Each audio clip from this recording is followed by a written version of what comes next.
Hi, my name's Hugh Stuart. I'm the CEO of Montage Gold Corp. We are a junior explorer and soon to be developer, I hope, working in Cote d'Ivoire. We are working on the Koné Gold Project, which hosts an indicated resource of 4.3 million ounces and an inferred resource of 300,000 ounces. We completed a P.E.A in May this year, based on an inferred resource, which envisages a large-scale gold project producing in excess of 200,000 ounces over a period of 15 years. We've now infilled the resource to indicated and are now progressing the project through to full feasibility by the end of this year. Hugh, good to have you back on. Thanks very much. Where'd your young partner Adam on in June? He gives an update then. I think, today I wouldn't mind an update as to how you're getting on and moving towards that feasibility study. But first, I need to address the issue of your share price. 62 cents, 65 million market cap. Something's not quite right there. Yeah, I know. I mean, it's disappointing always when you're working your backside off and the share price is sort of sitting in those levels. But I think from my point of view, the underlying fundamentals, it's a bit of a cliche, but are pretty good. We've got a large-scale project. There aren't many large-scale projects in West Africa and in Africa as a whole. And I see this as an opportunity. We are undervalued. We've got plenty of cash. We don't need to raise any money anytime soon. So there's no fear of significant dilution at these levels. And I think we can make the project better. So I think this is probably, as I said, is a good opportunity for people to have a look at the company. There's been a lot of selling. It's not just precious metal market. It's not. I get that your chart's quite similar to a lot of gold companies at the moment, but it feels like you're under some pressure from somewhere. I think we are. I mean, I think we perhaps have a couple of funds from the IPO back in October last year that are facing redemptions. I think that's happening across the board these days. And then sort of selling into any good news we put out. So there does feel like a bit of pressure there. And obviously we're trying to work out how we can deal with that, perhaps take those out and take some blocks out so that we can allow the price to sort of float a bit more freely. Okay, so your view is that'll wash itself out at some point, and people should look at this as something to get into now. Yeah, I think it will. We've got a lot of most of the shareholders we've talked to over the last few months. We're pretty happy with the state of the company and where we're trying to go to.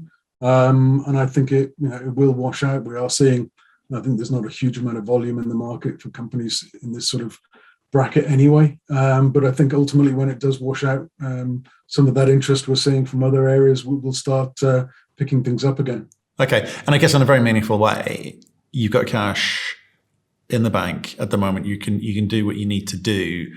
So as long as you keep doing what you do, the market's then got to do what it does. So let's focus on the bits you can control, which is what you've been up to. The P.E.A, just remind us of some of the highlight numbers there, if you don't mind. Yeah, the P.E.A basically was looked at about a 3.4 million ounce in pit resource, producing about an average of 205,000 ounces a year over the 15-year mine life, closer to 250 over the first 9 years of the mine life. MPV 652, IRR just over 30%. So very strong fundamentals. Large scale project, 11 million ton process plant is a large, low cost, relatively low grade operation. The ore body has a bunch of characteristics that make it work at those grades. So a large capex, but still those very, very significant MPV and IRR, which we hope to be able to reproduce in the feasibility study that will come out by the end of the year. Okay, so that was then. I think Adam gave us a good update then. What are you actually currently focusing your time, money, and efforts on in terms of moving towards that feasibility study? Because there's some obvious headlines that you've put out there, but what are you actually trying to achieve? I think, as you said, we're well funded. We've probably got about $12 or $13 million in the bank at the moment. We expect to be able to complete the feasibility study by the end of the year and come out with probably $7 or $8 million dollars in the bank. So well funded. I think the key things in the last couple of months since that update you had with Adam was that we had now converted that 4 million ounce inferred resource to a 4.3 million ounce indicated resource. So very strong conversion from inferred to indicated, as well as a bit of growth, which is going to feed into that feasibility study. The study is going along quite nicely. A lot of the metrics in terms of the metallurgy, the geotech, the mining costs, things like that. A lot of those inputs that we used in the P.E.A. are being upheld. Things like the rock hardness is coming out. It's a very soft rock for this type of ore body with a bond index of about 11. So that's been reinforced by the feasibility study test work. And while that study is going on in the background, obviously we've delivered everything from site that we need into that study. So the geologists are now getting out and starting to look at the other part of the land package that we've got. We've just had a new license granted to the north, which more than doubles our footprint in that area, and looking for satellite feed, looking for higher grade satellite deposits that can actually improve those financial metrics of Koné. I think people often forget that a relatively small deposit at a higher grade can actually have a significant impact on the economics of a large, low-cost operation. And things that you might not look twice at if you're looking for a standalone deposit actually become very meaningful when you actually got. Okay, so that's an important point to register, obviously, because 4.3 million ounces, it feels like enough to be getting on with. So you're searching for higher grade satellite projects to feed in and change the economics. That's the goal. It's not more of the same and building up the ounces that way. No, it's. I mean, the life of mine grade for Koné is 0.65. Over the first few years, we're processing closer to a gram, and obviously, if you can add 50, 100,000 ounces of 2 gram material into that operation, displace some of that lower grade further out, it changes those economics. And it doesn't take a huge amount of that type of material to make a significant difference to those economics. For example, we're drilling again on a small prospect called P.E.A, about 8 k's to the east of Koné. The original drilling we did on it was, if we didn't have Koné, you wouldn't really look twice at it. Would have been disappointed. You'd park it and not really do any more work on it. But in the context of Koné, 50,000 ounces, which could be perhaps 100,000 ounces at a couple of grams, is very significant. 50,000 ounces, probably fed in oxide, higher recovery, fed into something like Koné generates $50-60 million in cash flow. So the plan going forward is to expand that exploration and see if we can find more of these things. It's obviously a lot easier to find 50,000 ounces than it is to find 1 million ounces. The more of those we can find, we can make a significant impact on Koné as we move it forward. So just how important is that? Because at 0.65, or even if it's near a gram for the first few years or so, it feels like just another one of those West African 1 gram per ton projects, of which there are many. You've got the scale on your side, but how concerned are you about making it stand out by chasing this higher grade stuff? I mean, how much money are you going to allocate to that? I think 2 things there. We do have the scale. It is a relatively low grade, but it does have things like a very low strip ratio, sub 1 to 1 strip ratio. What's the ASIC on this? What's the ASIC? Say again? About 975 life of mine, 835 or 850, I think, over the first 3 years of the mine life. So getting that payback under 3 years was important to us. So whilst it is relatively low grade, it does have these other things: very low strip, very soft rock. Obviously, as you mentioned, economies of scale. This ore body has a true width of 200 meters. So it is a little bit unusual in terms of the scale, the nature of these ore bodies that you see in West Africa. You don't generally see things that are that wide. But obviously that allows us to mine it at a very low unit cost. It allows us to process it at a very low unit cost. So all of those things taken together, I think we've got a very, not an innovative power solution, but a power solution that you're going to see using LNG and solar, which you're going to see increasingly used throughout West Africa. I noticed Orezone are using it in their new development up in Burkina Faso. I think you're going to start seeing that. It's used at the moment a lot in Ghana. You're going to start seeing that move out into West Africa, which gives you, again, a cost advantage.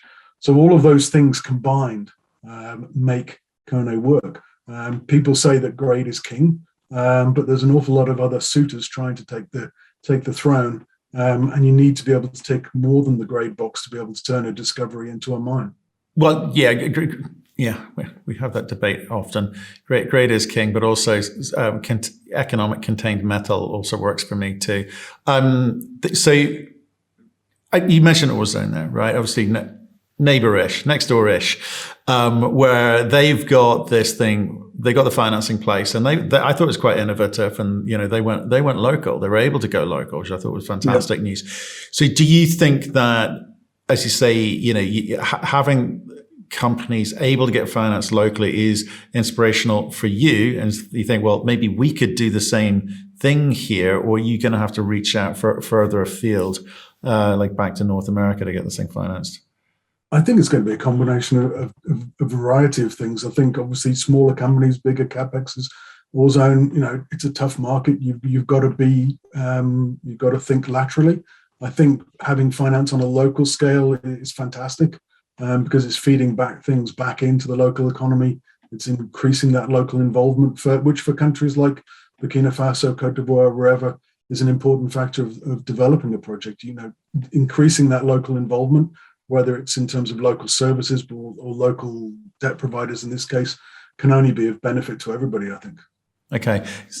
Let's assume you're working this feasibility. You can get the numbers anywhere near the P.E.A. If they're there or thereabouts, that's good. Would that be good enough to you to actually say, right, and we need to go start talking about putting some money together here? I know you've got a bit more work to do after that, but at this scale, this would be enough to get going. You're not looking to build this thing up. Again, another conversation we have often is North Americans like to build, large resources before they, move things forward. We've had Aussies on here who like to get going early. Crux Gold, again, nice story there, higher grade, obviously, but they kind of got going quickly. What's your plan? My plan is to move it forward. But how? Tell me the how, the when. How quickly do you need to get into cash for? How important is that to you? I think, our plan since the IPO was always to move this forward pretty aggressively. We kind of knew what Koné needed to be when we did the IPO. It's one of the catalysts for listing and going public. We'll have the feasibility study done at the end of this year, early January. We should have the environmental permit in place by the end of Q1 next year. I'd like to think when our target is to have the mining permit and the other things in place by the end of Q2 this year. So on completion of the Q2 22. Yes. Sorry. Okay. Yeah. Q2 22. So come on completion of the feasibility study, that will give us something that we can actually start going out to people to talk about debt, finance, weather, and move things forward from that. So yeah, we're going to keep pushing this forward. Clearly, if we can find higher grade satellite feed, it just simply makes it better. It reduces that payback. It displaces some of the lower grade further out and simply improves those economics. But I think we've got a pretty solid project at the moment that we can push forward. What's the indicative capex at the moment? 490, including the contingency. So it's about 425, excluding contingency, 490 with contingency. Right. So obviously where you're at now, market cap 65 million, that's going to be a bit of a stretch. So your expectation is pressure comes off the shares, market recovers a little bit. You're going to have an easier conversation at that point. That's the hope, right? I'd like to think so. And I think the important thing is at this stage of a company or a project's life, you need to get back to exploration. You need to be exploring. You need to be generating that interest. Now, running a feasibility study is pretty tedious. It's all chundering along in the background. There's not a lot you can say to the market. So it's an important aspect of this process is that you're able to explore, and that's our aim. Obviously, we have some ground around Koné itself. We have a new permit to the north, which is easily within trucking distance. We think we can truck probably within 60 kilometers of Koné, so a huge amount of ground to be able to look at. We have another couple of applications which, if granted, which we hope they will be in the near future, will expand our land holding to about 1,400 square kilometers. And really, have this, that exploration story has to go alongside the work in terms of feasibility and permitting in the background to sort of continue delivering that value, hopefully increase that share price. Hopefully, like you say, the pressure comes off a little bit, and we can, and obviously makes it easy to raise the equity component of any financing to build the mine. Okay. I was intrigued by this bit because your track record speaks for itself, especially in West Africa. Okay, so no one's doubting that, and what you put together in no quick order is not under any doubt at all. But when it comes to financing, if you're walking into the bank with your market cap looking like this, with your share chart looking like it is, I'll give you a little bit of leeway because the market's come off a bit, but at the same time, it's a big chunk of change with the capex. Are you going to have to bring in a strategic partner, or are you in any danger of actually, someone coming in and taking you guys out? I think that's always, that latter point is always there. I think there is a dearth of scale projects in Africa these days, especially, things that are going to deliver plus 200,000 ounces. I think if we can, again, that exploration side of things is an important component. If you start developing that, it makes it better. I think in terms of financing, yes, it's always an issue for a relatively small company. It does take time, and I think you have to be innovative in doing that. But I think, what does that mean? What do you mean innovative? What do you think the levers are that you've got available to you? If, say things stay flat, if things stay flat, or even they don't come back enough, you're going to have to get creative. So what do you think the options available to you are? I think you've got to look at things like, obviously local debt, local involvement improves things, whether you have to take on a joint venture partner, whether you have to, divest a part of the project in order to bring in some of the finance. Obviously, having some of the backers we have with Montage, we have guys like Lucas Lundin as significant shareholders, both in his own right and through the Orca shareholding. Ross Beatty's in there, and obviously Sandstorm are in there as well. So I think that probably gives us a little bit more leverage than a lot of companies in this position. That has helped, and it's certainly one of the reasons why when we listed Montage. Being able to sort of crystallize that support into the shareholding of Montage was an important factor. So I think, I'm not saying it's going to be easy. I think you've got to work hard at it. But I think we do have a few advantages over other companies, given that backing. But also, I think the project itself, it is the scale of the project that means that it can handle a fair amount of debt. It could handle a stream. It could handle, different mechanisms to raise that finance. I mean, if you look at some of those shows, Lucas Lundin, I don't know if he's ever put cold hard cash in or not. Was this through shares from Orca? How did that work? How did those big names get involved? Obviously, they invested in both the private round in August 2019 and in the IPO round as well. And obviously, when we formed Montage, spinning the assets out from Orca, we didn't just want to create another average junior explorer. So by merging it with Avant Minerals that Adam was running at the time, that allowed us to bring another significant group of investors that are connected with Sandstorm into the company, which I think gives us a little bit more of that strength. It does, but I forgot Adam's ex-Sandstorm, wasn't he? Okay, well, that's the challenge over, I guess, the next ensuing few months. But you're an explorer.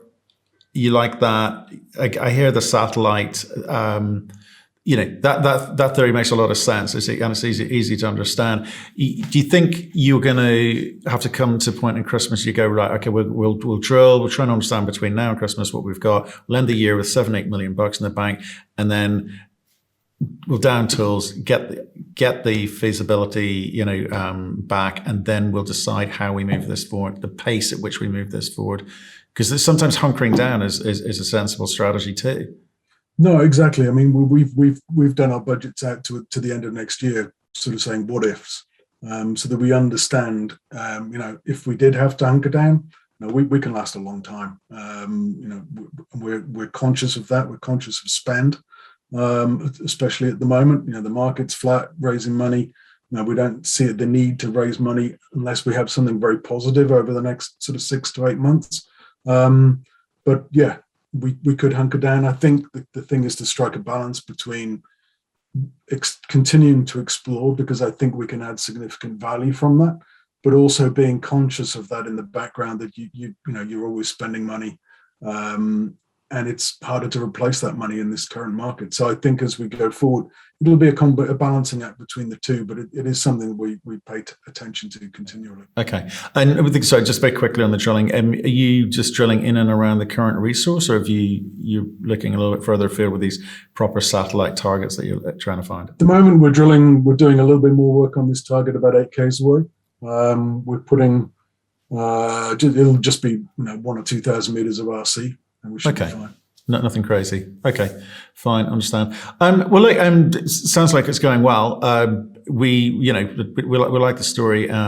Stay in touch. Let us know how you get on, and maybe come back before the end of the year and give us an update. Okay. No, that'd be good. I mean, there's always things going on, so hopefully we can continue generating some positive news and have something more flashy to say next time. I don't mind. I don't mind slow, steady, and conservative. it usually wins the race. Okay. Have a great day. We'll see you soon. Okay. All right. Thanks, Matt. Appreciate it. Cheers.